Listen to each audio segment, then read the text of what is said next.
For many of us, the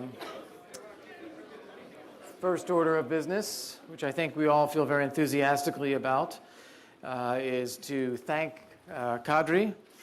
As everyone, I think, knows that we're all here because of Kadri, and that's derivative that it's also an outstanding conference, and I think we all feel that too, but it's an outstanding conference because of Kadri. So thank you very much for having us.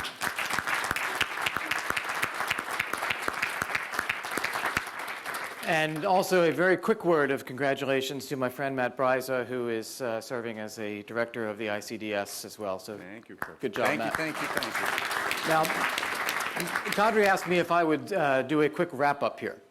And I thought that the best way to do this would be to get a few rapid-fire thoughts and a little bit of energy into the end of the conversation. And I think there are two questions I would like to pose, and I'd like to turn it to our panelists to ask. We've had a very full discussion. We have covered security issues. We've covered Europe and Eurozone issues. We've covered some of the global foreign policy issues. We've covered Russia, covered some democracy and human rights, talked about the Middle East. There's a very wide agenda there and hard to sum up. So the way I thought of summing up is to ask each of them, first off, if you look out over the next year, before we are all back in Tallinn again, what are the three things you are most worried about? And secondly, what are the three things you think we need to do as a transatlantic community between now and then? So it's your what to worry about list, and it's your to-do list. Anton. Thank you very much, and what a great few days it's been here. I think that my worries would be, one, what I do most of my time, which is worrying about the Eurozone and the effect of the economic crisis there. We're likely to see, or it is possible that Greece will fall out of the Eurozone in the coming months. So a worry would be, how ready are we for that, and how prepared are we? We have not, they have not dared talk about preparations for a possible breakup of the EU for fear that it would happen. Now that it may well happen because Greek voters are choosing that they've had enough of austerity. If you look at the latest opinion polls, the radical left seems to be leading. So it is entirely possible that that which was thought to be unthinkable until recently becomes likely.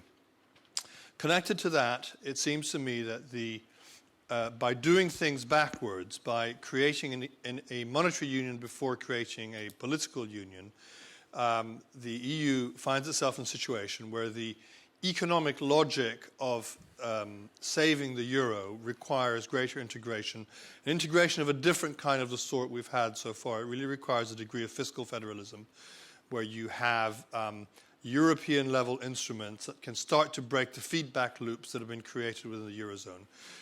It's been presented as an issue of individual countries' sinful ways with debt.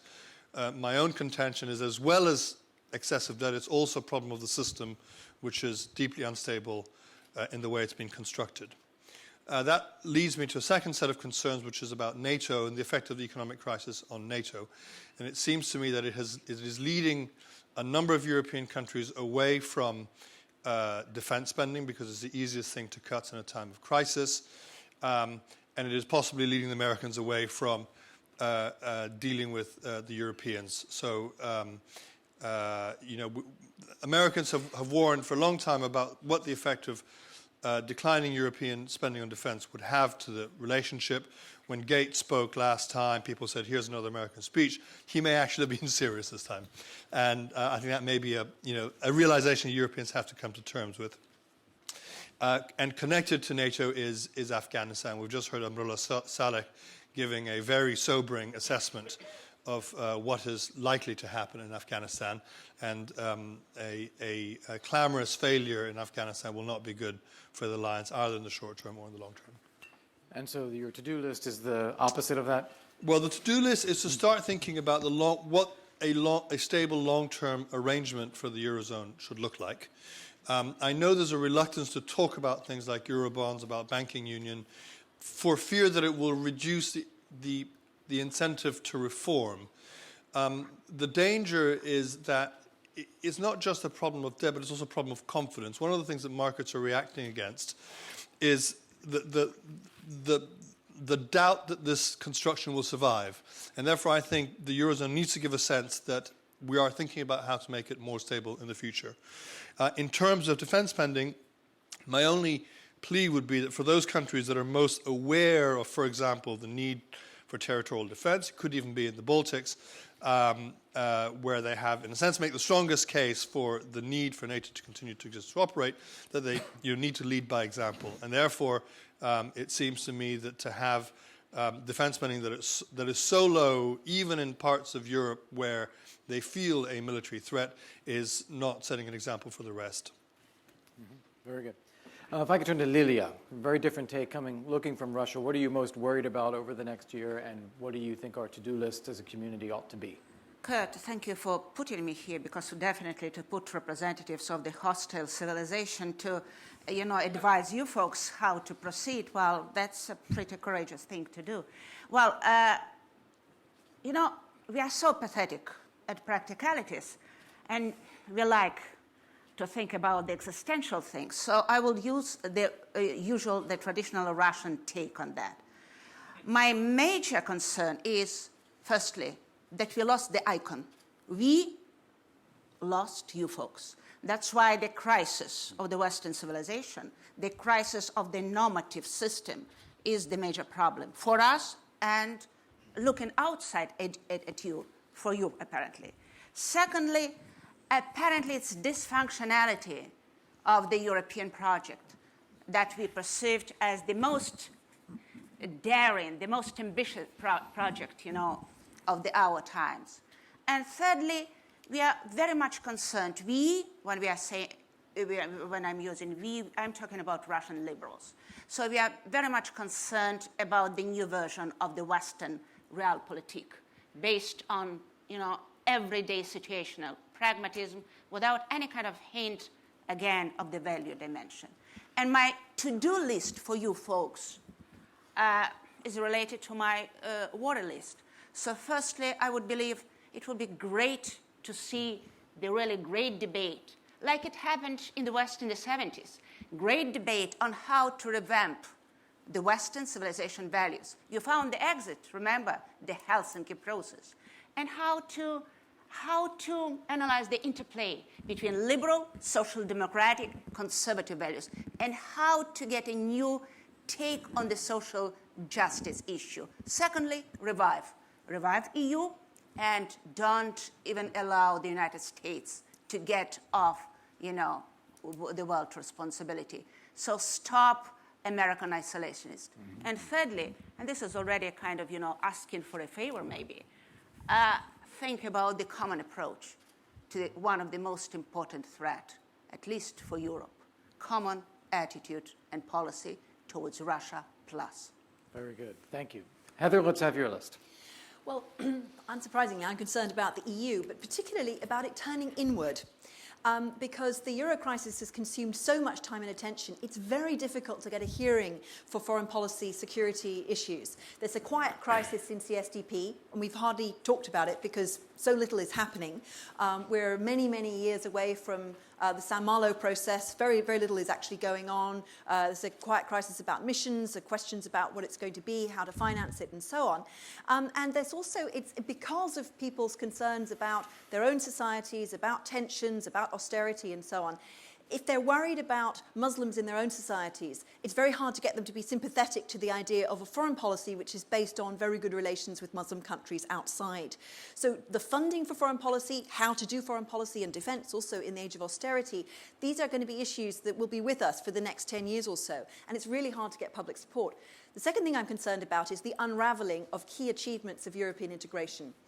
We've been talking about the euro and economic governance so far. I predict that in future Lennart Meri conferences we'll be worrying about Schengen and about the right of free movement in the European Union. We'll be worrying about the single market, because this crisis has caused a loss of trust and solidarity between member states that will be extremely difficult to rebuild. If member states do not trust one another's institutions, for example, one another's court systems, which is vital to get mutual recognition of court decisions, then you cannot have a functioning single market, let alone the other achievements of judicial cooperation, police cooperation, Schengen, and so on. So I'm really worried that once you embark upon this road of saying, well, you know, these dodgy southern countries, we can't really do business with them anymore, you can't maintain these really the great achievements of European integration.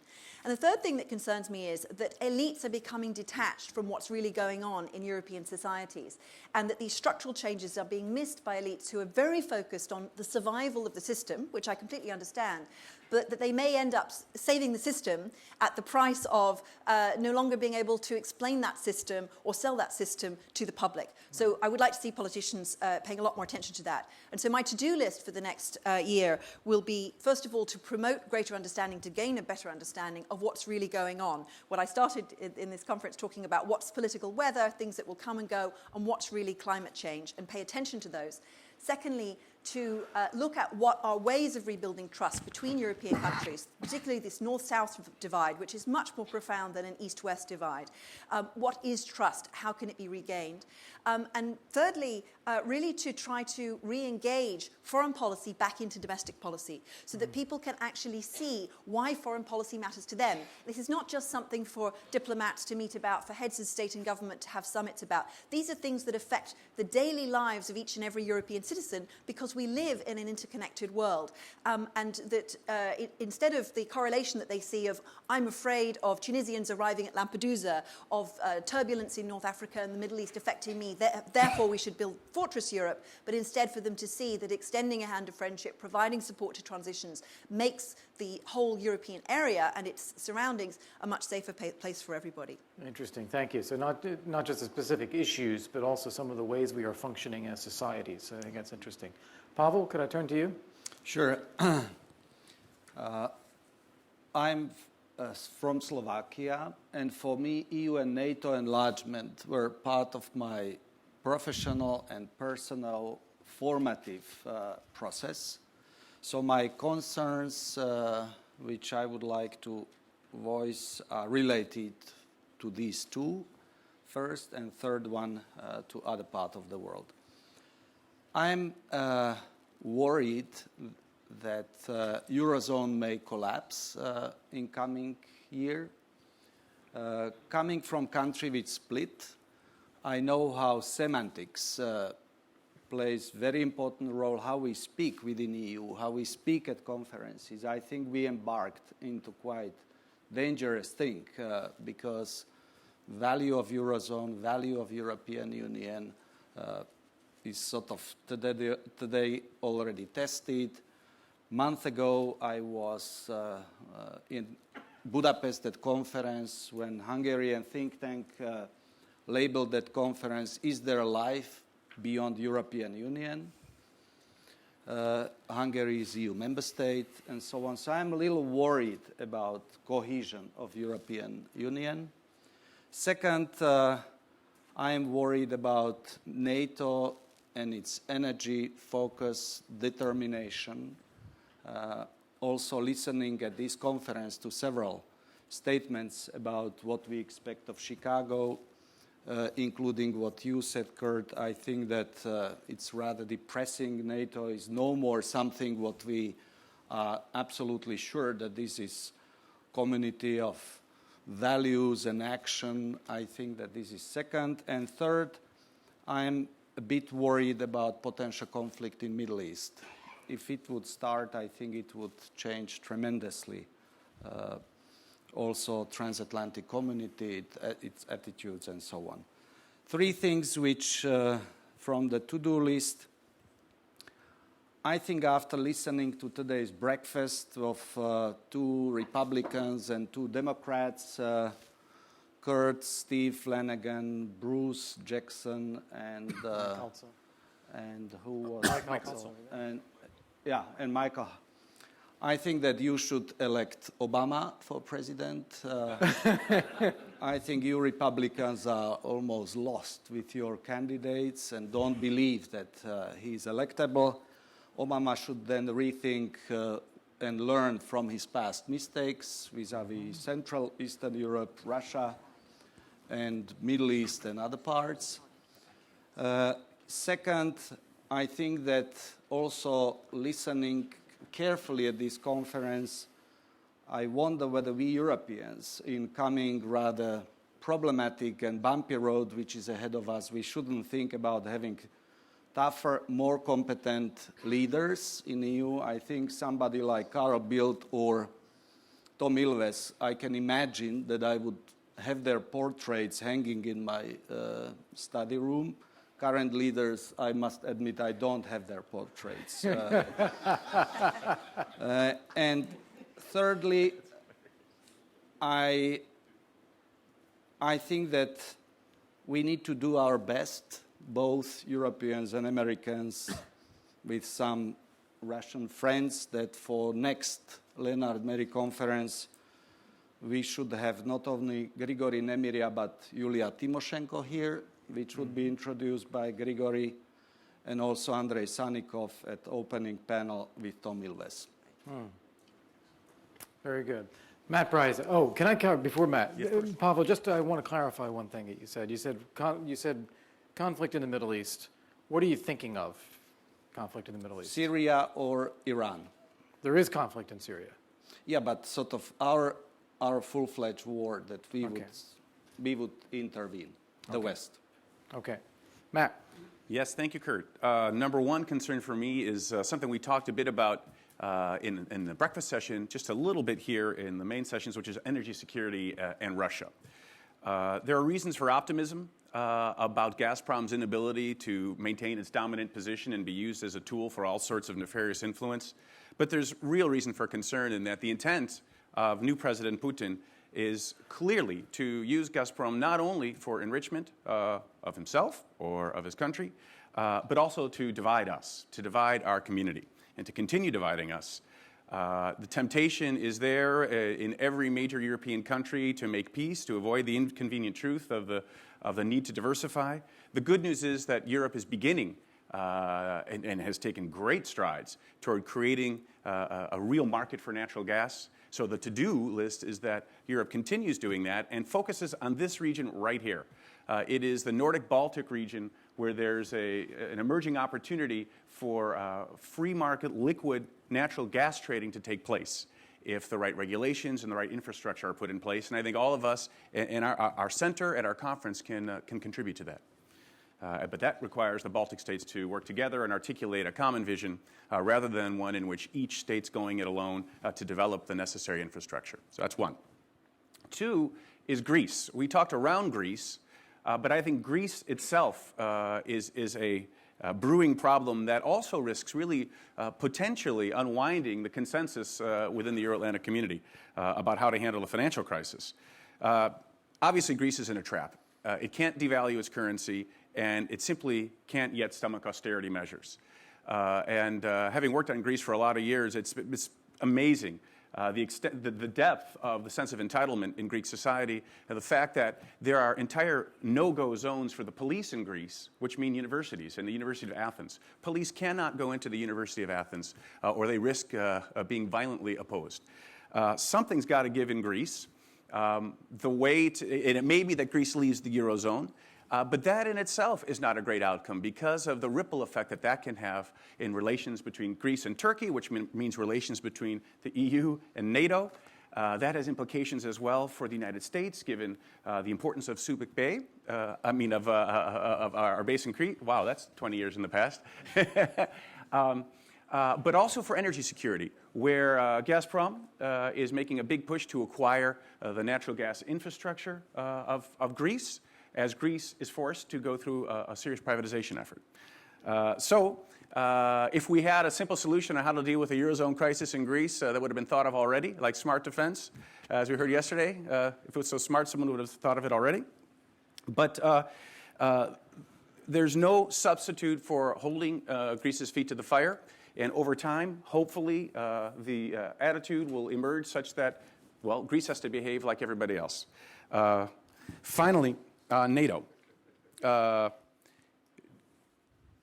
What we heard throughout the conference was pessimistic. rightfully so. We are expanding NATO's scope and its flanks to an unprecedented distance from the Arctic to Afghanistan at the very moment when our ability and our commitment to fund the necessary capabilities, smart defense aside, is decreasing, either because of the Eurozone crisis or the U.S.'s own, whether it's pivoting or rebalancing, as Steve Flanagan was telling us. It is undeniably a shift away from focus on Europe. And we can't at the same time make the argument that by taking troops that were based in Europe and bringing them to Afghanistan, somehow that's a contribution of the Euro-Atlantic community to Afghanistan, and then say by not returning those troops to Europe, that has no impact on U.S. commitment or is no reflection of a lack or a decreasing U.S. commitment to Europe. I just don't think those two facts are mutually acceptable, or mutually possible. So what do we do? How do we resolve this? Well, we need a strategic vision. We seem to completely lack a strategic vision for what we want to do as the United States in Europe and in the Euro-Atlantic community. How we do that is, again, it's we here in this community working together and entering the debate that's going on now, not about foreign policy in the U.S. election, but we ourselves, I think, have to lead from the outside, not from behind, but from the outside, and over time pull American politics back into a strategic perspective. Thank you. Okay, thank you very much. They're all very interesting perspectives. I noticed that on just about everybody's list is some element of Europe, Eurozone, and/or transatlantic community needing to pull our socks up and get our act together. And I think Lilia put it in the value sense, others put it in the Eurozone sense. Another one that I think most people touched on was the security issues, particularly relating to NATO, that this is falling apart as well and also needs to pull together. And then it kind of goes off in a few different directions. I, of course, did my own list as well, and a lot of this is covered. But rather than a conflict in the Middle East, what I would worry about is a humanitarian catastrophe in the Middle East. That because of Egypt or because of Syria and the lack of any kind of international strategy and approach for dealing with this, it gets very badly out of hand. The second thing I would worry about that wasn't on these lists, although Anton mentioned it, but I would be more dire, a precipitous collapse in Afghanistan. That we're anticipating that what we're doing is going to create a stable path over a period of a couple of years at least. It may not, and we've seen it happen in other places, and it could go wrong. A third thing that wasn't on these lists, Eurozone is the top of mind, but we could very well see Iran having crossed a threshold of nuclear capability that we now resign ourselves to, saying, well, it's too late to do something about. And I think that would have profound implications if we get there. And on the to-do list, I do think we need a strategy for supporting freedom and justice and democracy in the Arab world. That is missing in our lexicon right now. I think we need that. And I think we need a more broadly a strategy or an approach to supporting human rights and human values and what we do as a community, and get that back on the agenda. Lilia, you said that. There are other types of lists. I mean, there's lists of things that may happen that won't matter. President Obama getting reelected, Prime Minister Medvedev getting fired, Greece leaving the Eurozone. That's the list of things that may happen and don't matter. There's a list of things that probably won't happen. We're not going to end this decade of war. We're not going to have America pivot out of Europe. There will be other things on that list, too. Can I ask if anyone has a burning point in the audience they would like to raise as something this wasn't mentioned here as what we should think about? Bobolo. I'd be interested to hear what the panelists had to say about China. Not a word on China. Anders. A positive hope, destabilization of Russia, Ukraine, and Belarus. Russia, Ukraine, Belarus, China, Mike Hotzel. In that order. What about climate change? Is this gonna happen next year, Mike? Wear sunscreen.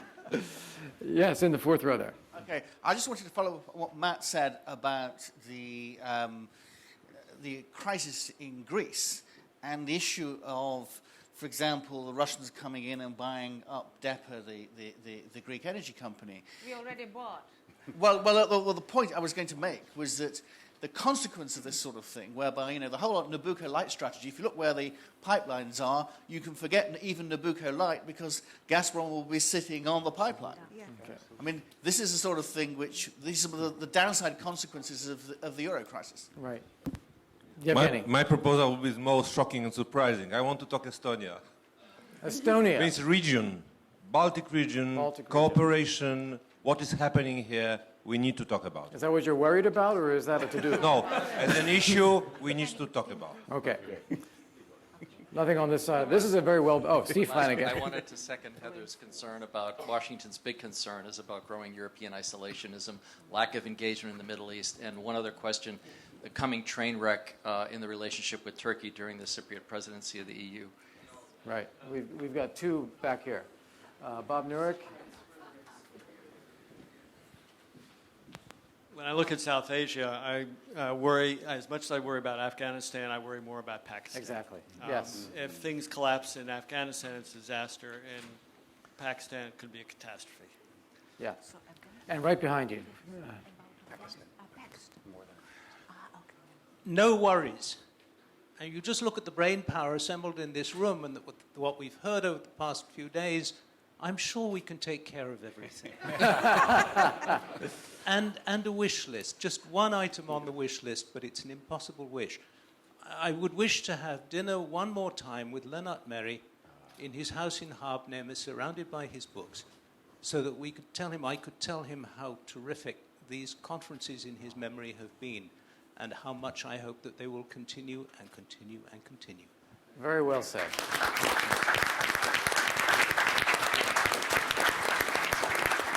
All right, I'm going to turn it back to our panel. We're just going to go down the line very quickly. Matt?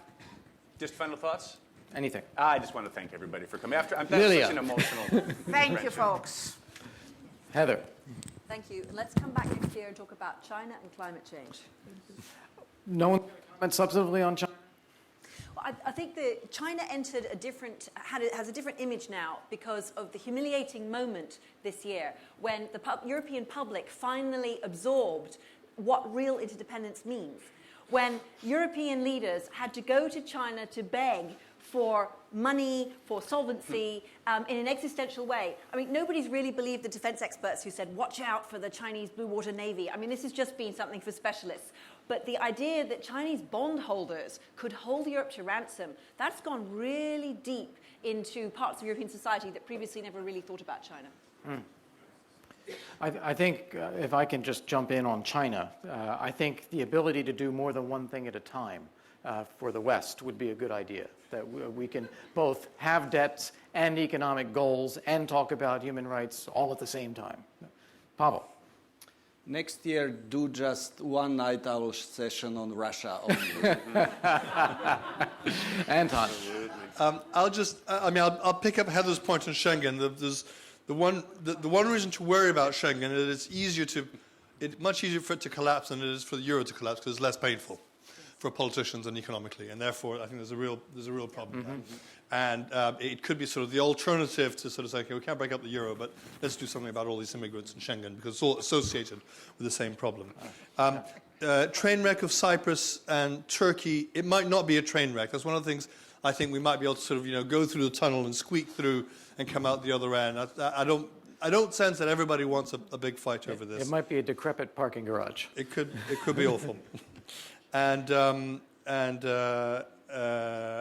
just on China, I mean, I think it's not just a sort of reliance on China, but it's a sort of cringing, begging attitude that the resources do exist in Europe if Europe could organize itself better. But we would rather go and ask the Chinese to save us than to try and save ourselves. Very good. All right. Thank you all. Thank you very much. And turn it back to Claudia. I think you can even remain seated during the final words because we are soon done. I think, Matt, you probably should go first. Sure. Thank Closing you, statements. Thank you, Kadri. I mean, I'm repeating everybody else's expressions of gratitude to you and my own expression of awe to you and to F and to Pire and our whole team and Otto doing all the technical stuff. It's my first Lennart Meri conference. I hope I'm here till the end of my life, and I hope that's a long time, at least the conferences. Phenomenal group of people. This has been like no conference I've ever experienced in terms of the richness and openness of thought, and especially the challenges. Stephen Erlanger's challenges were legendarily insightful, penetrating. The Russian discussion last night of the opposition is the most interesting discussion I've heard in years and years and years, and reminded me why I fell in love with Russia, if not the Russian regime. But such unbelievable people, which reminds us of what an amazing region this is. And finally, hats off to President Ilves and the Estonian people and the example they've set. They hate us talking about them, or you hate us talking about you in a positive way. You immediately think it can't be credible, where it's some snow job, we're trying to ingratiate ourselves to you, but I'm sorry, we simply love you. Coming from Azerbaijan, where another country I love, but the contrast couldn't be more dramatic. Here is, as President Ilves described, where every word of every law really means something and is followed. Sometimes it's less exciting or interesting than the creative space that's provided in Azerbaijan, where maybe there isn't as careful an adherence to every word of every law. But it's refreshing to be here. It's a return for me from my days early in my career in Poland. It's inspiring. And I just thank everybody for being so open and taking the time to come so far for many of you. Stay with us. And one more time, thank you, Kadri. Thank you.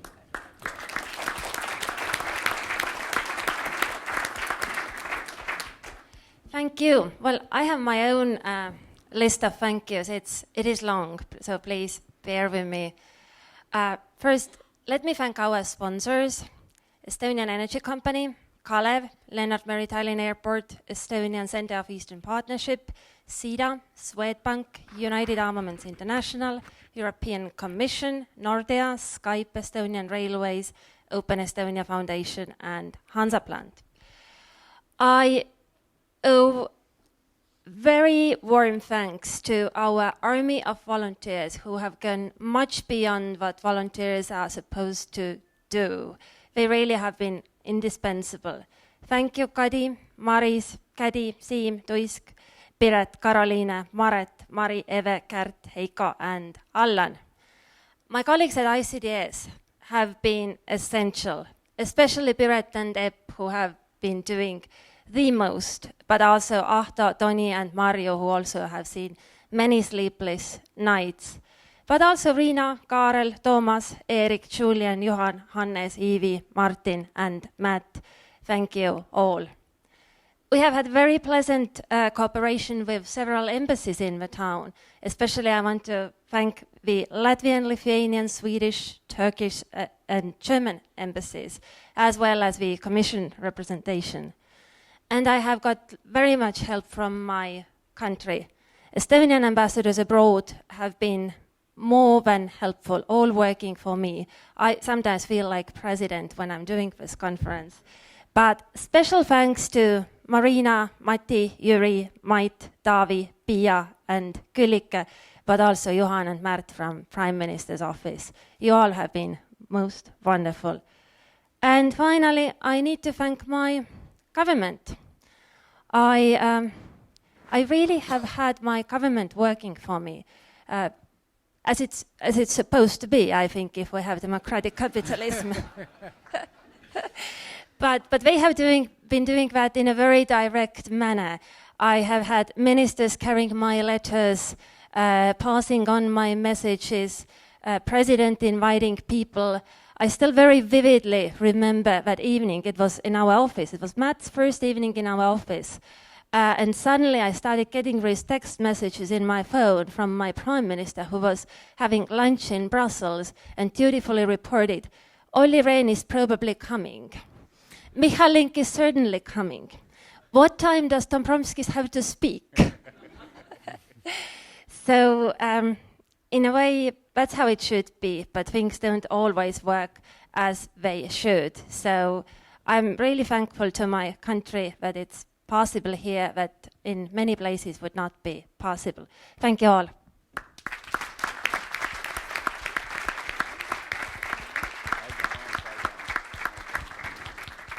For those who don't know me, my name is Gareth Johnson. I chair the International Advisory Board to the Institute.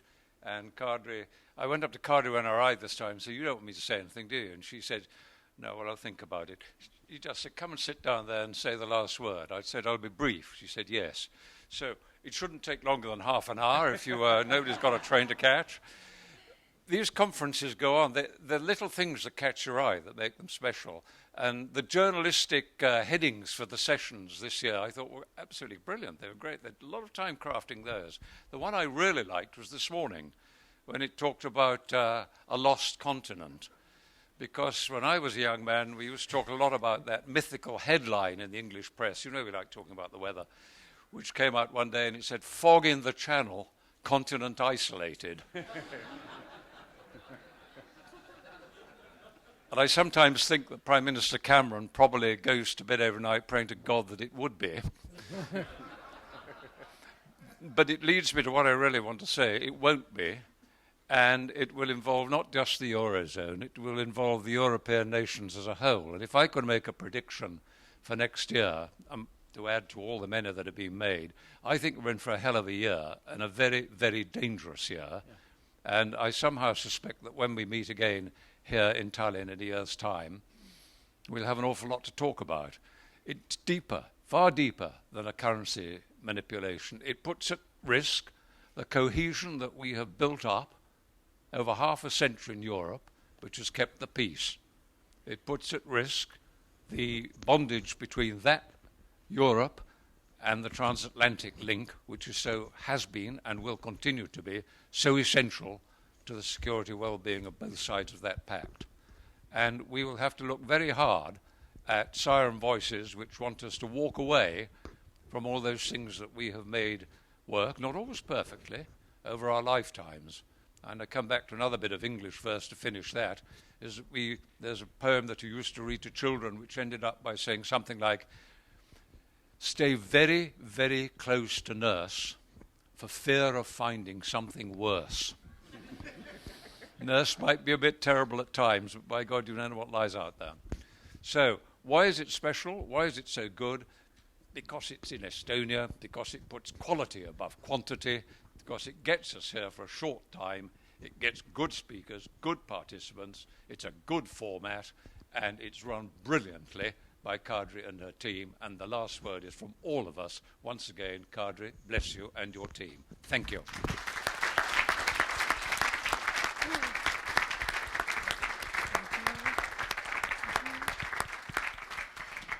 Thank you all, and lunch is served outside. Welcome back next year.